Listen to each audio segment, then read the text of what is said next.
Dernier épisode de notre série de la semaine sur la rencontre entre l'art et le vin. Maxime Menneveau et Alexandre Dequitte.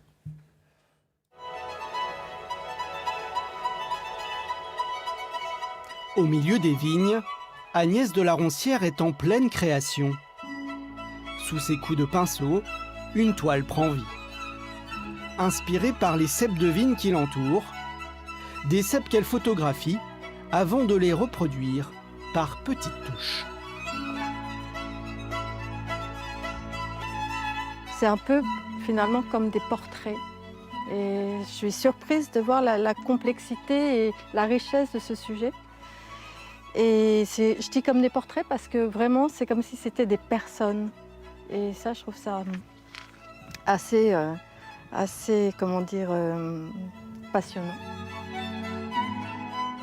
Ce bois qui est si dur, parce que c'est très très dur à couper, hein, si noueux, je trouve que c'est un contraste avec la feuille, avec le raisin qui est inouï.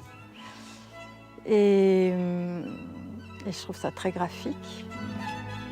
Depuis plusieurs mois, l'artiste est en résidence au domaine du Défend, un domaine familial de 14 hectares, géré par Anne et son frère Emmanuel. Bonjour Agnès. Bonjour. Ça va? Ouais. Et toi? Bah oui. T'as bien peint aujourd'hui? Oui. Voilà.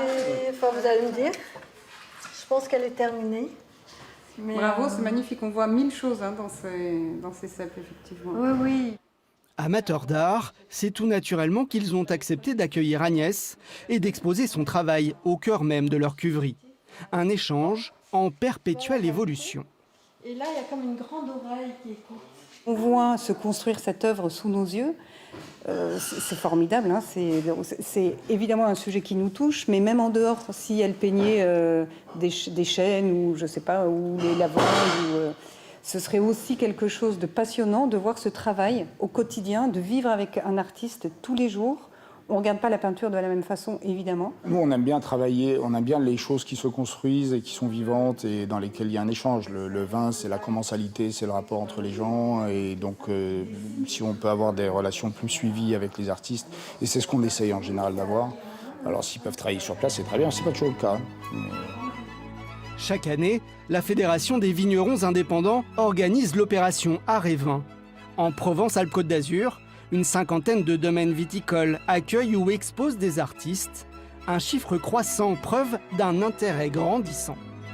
Depuis que ça a commencé, donc il y a maintenant 23 ans, j'ai de moins en moins de mal à les convaincre parce que tous ceux qui ont participé estiment que c'est vraiment un plus en termes d'image, de qualité, d'embellissement de leur domaine. Et ils sont souvent très enthousiastes à l'idée d'accueillir un artiste.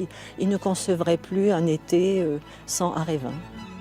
L'art et le vin, deux mondes qui n'ont de cesse de s'apprivoiser au fil des saisons.